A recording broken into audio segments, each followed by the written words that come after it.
Hi, I'm Gina. That's me with my folks. I'd like to share an anecdote about a family artifact I stumbled across about 15 years ago. This is Mom's high school yearbook. She had passed away in 1970 when I was a kid, which was terrible, but that's not part of this story. Fast forward 35 years.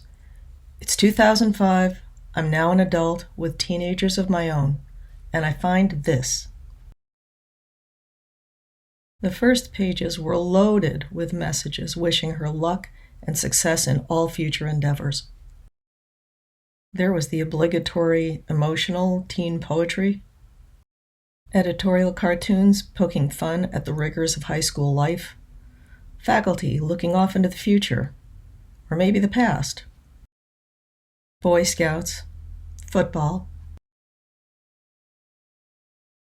Mom was in Glee Club.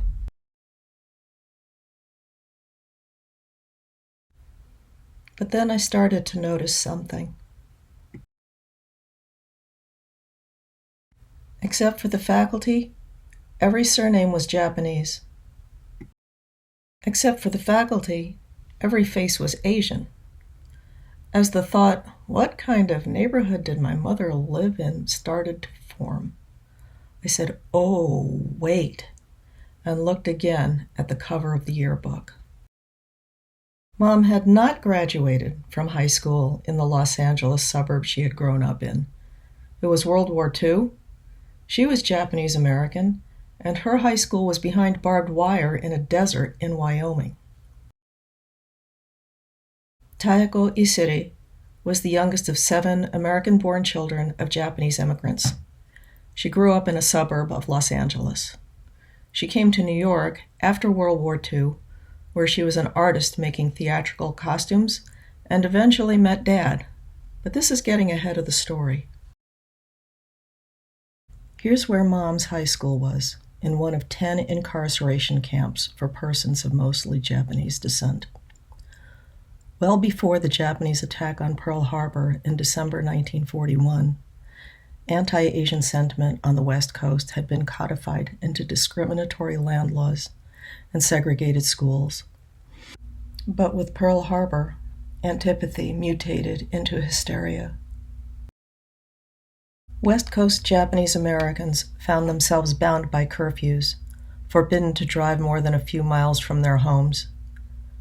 Finally, on February 19, 1942, President Franklin Delano Roosevelt signed Executive Order 9066, paving the way for Japanese Americans to be forcibly removed from their homes and moved inland.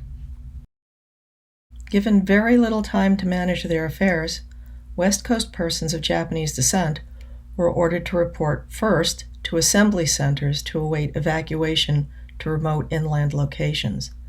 They were permitted to bring only what they could carry in their 2 hands. Japanese Americans were initially forbidden to enlist in the armed services. The ban was lifted in 1943. And then they started being drafted into service from the camps. Mostly they served in Europe to reduce the possibility of their being mistaken for Asian enemies. There are too many anecdotes to share here, but I'll tell you one. Hart Mountain, like most of the other camps, was built so hastily that it wasn't complete when the first arrivals came. One former internee said that the fence wasn't up yet, and he and his buddies were city boys from Los Angeles in the middle of what he called nowhere. He said that they didn't know how hostile the local folks might be, so he and an assortment of fellow incarcerees built that fence themselves.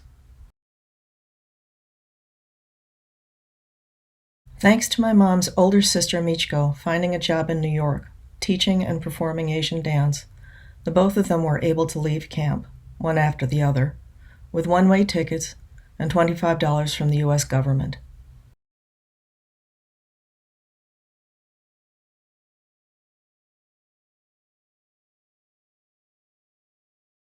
Not all the formerly incarcerated fared well after the war. They had been dependent on the kindness, or caprices of white neighbors to care for whatever possessions they had to leave behind. So, many Japanese Americans who returned to the West Coast after the war had to start from scratch to rebuild their lives.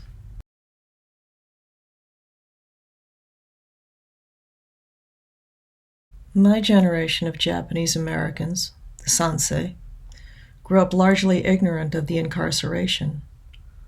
Our own parents didn't speak of it, not until we were maybe in our mid-teens.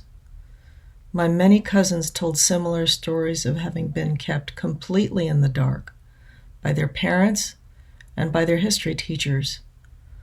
When cornered, our parents might shrug their shoulders and say, "Why should we talk about unpleasant things that happened in the past?"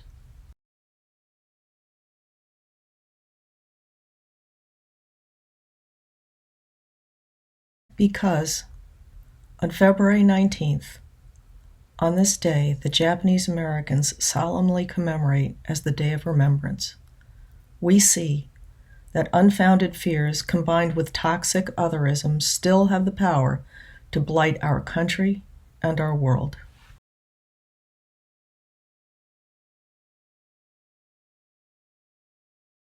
That we might remember that our lives and our fates are intertwined, that we might live together in mutual respect and peace.